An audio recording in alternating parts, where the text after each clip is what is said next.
Hello and welcome.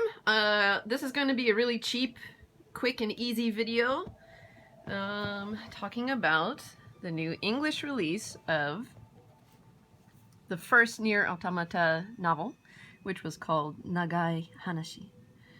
A long story. So this is the original Japanese novel.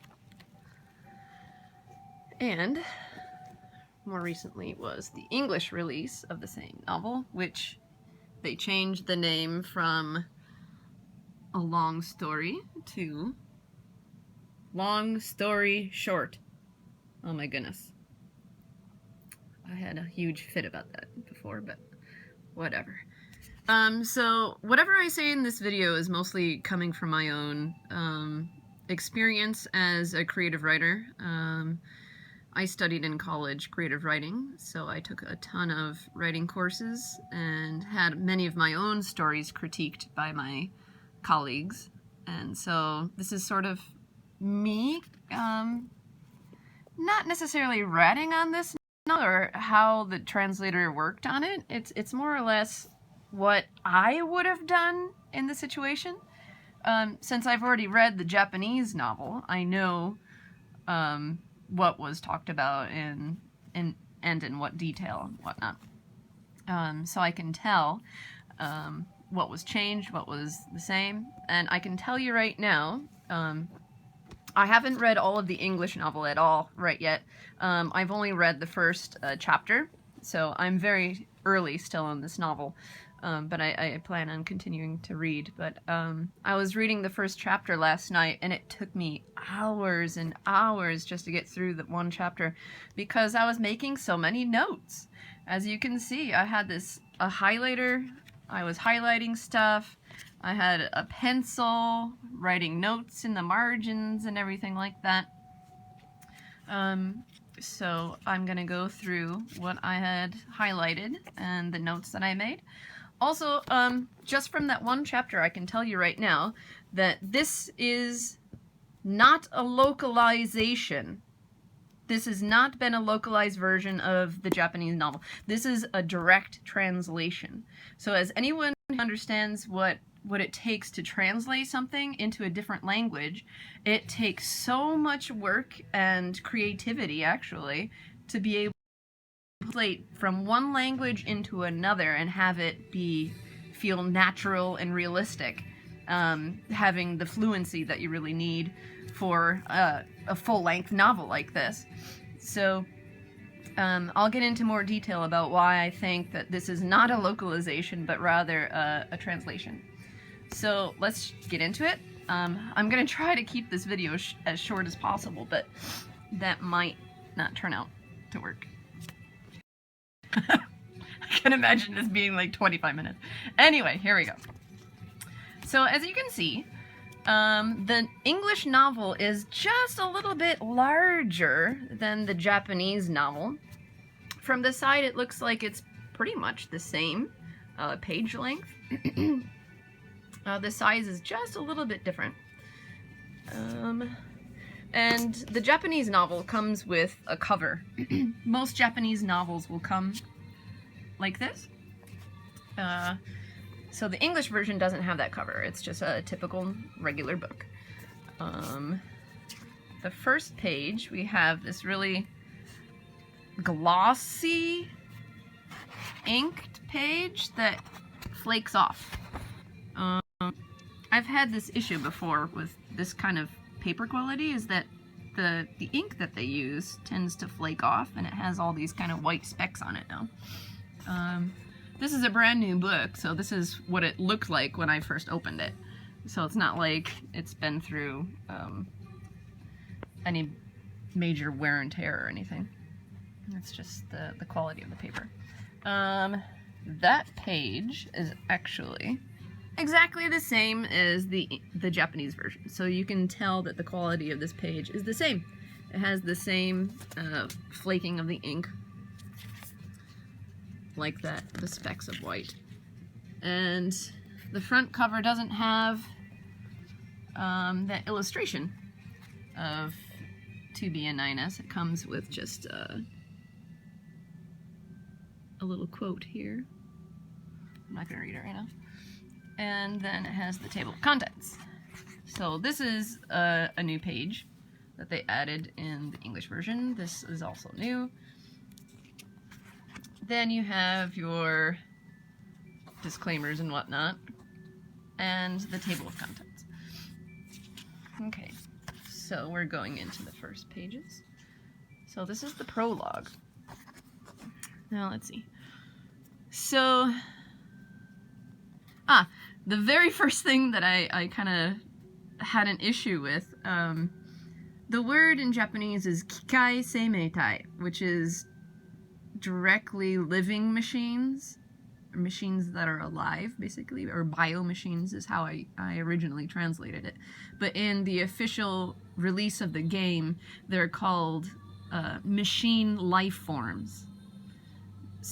But in this novel, they call them just machines with a capital M.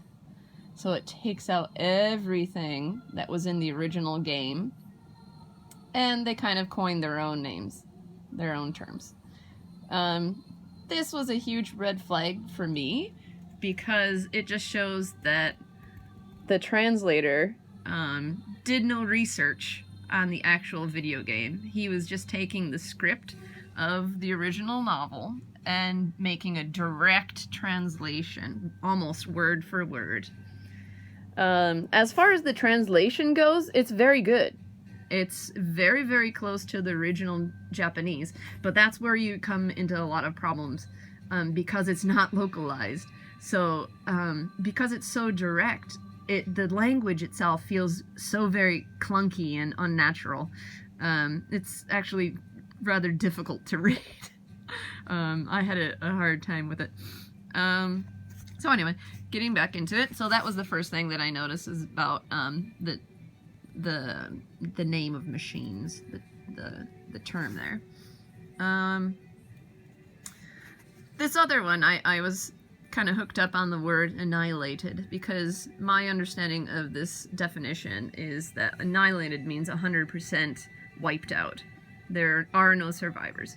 So here in this line it says, humankind was annihilated. So that means that all of humanity was wiped out. But then you have the next sentence that says, a few survivors sought refuge on the moon. Well, that means that there were survivors then. But you just said that they were all destroyed. How can there be survivors if they were all destroyed? So I guess it means that annihilated here is not the definition of everything 100% being destroyed, but nearly everybody being destroyed. That's the definition of this word in that case. Hi, fine, whatever. Moving on.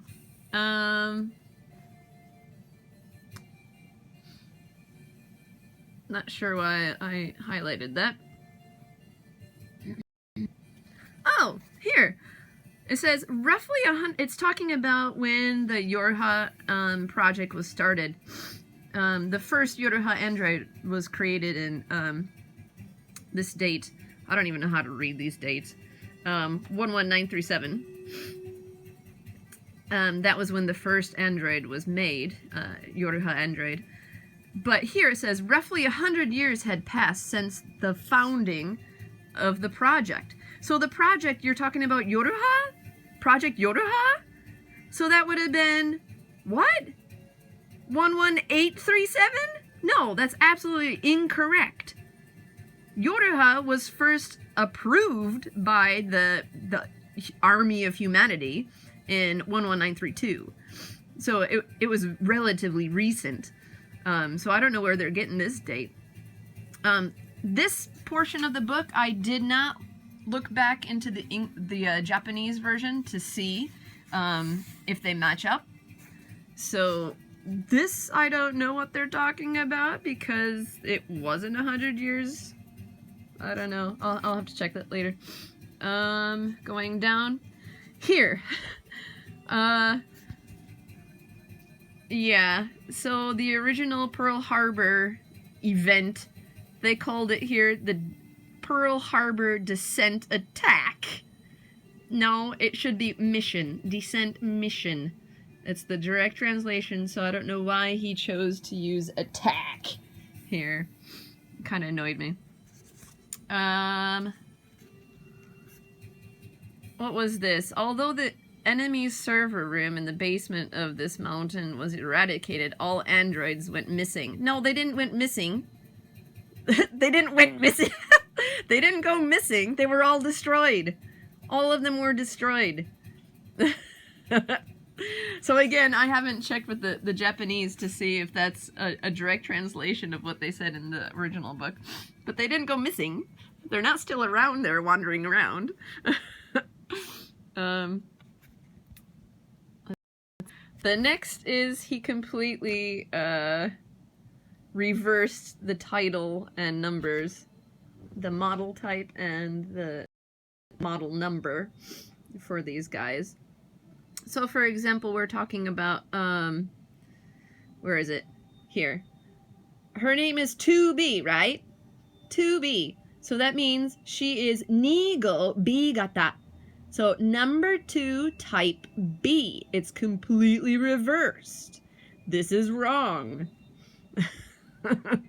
I think the reason why he did this is because earlier it listed A2's original name, which was A2, right? She was attacker number 2. She was originally just called number 2 at the time, so even the term attacker wasn't really in her official name at the time. That was just her type. But that's where A2 comes from. It's attacker number 2. But attackers, as well as gunners, were discontinued after the Yoruha boys' descent mission in 11942. So after that, these guys, this model type was discontinued, and therefore they're listed a little bit differently than the newer guys, like Battler and Defenders and stuff like that. So please fix that. Oh, and this one too. It says all these guys were deployed in a flight unit. It's not one single flight unit. Every android has their own flight. So this should be plural, not singular. Oh my god, I'm already at 12 minutes and I'm only on the first page. I might break this up into a couple parts. Alright, so next. Oh yeah, so this is again the names being reversed. It should be number 2 type B as well as number 9 type S, because it's not B2, it's not S9, it's 2B and 9S. Please fix this. Hi. Alright. Moving on. I don't know what that was about. I had a bunch of question marks. Due to the aforementioned events, the chassis, just the word choice, a chassis. You're talking about the android body frame, the frame. I mean, it's not incorrect to say chassis, but that just gives me an image of a car or something like that when you use that term, that word. I would much rather say frame, an android frame. Going down. What is this? What is going on here? I guess I didn't get what was going on in that paragraph. Seemed like a mess. I don't know what that was. I'm gonna skip it. And so on and so forth. So this is the prologue. So this is supposed to be perspective of the pods, whether it's 1 or 2 or both or all of them, who knows, but it's from their perspective. That's why you've got their little comments here at the end. Another thing is that technically there should be no space between pod and the numbers. It's all one name, no space. Alright, so I think I'm gonna stop here and I'll start another video. I'll try to keep it a little bit more shorter for the rest. So, until then, have a good one. Bye!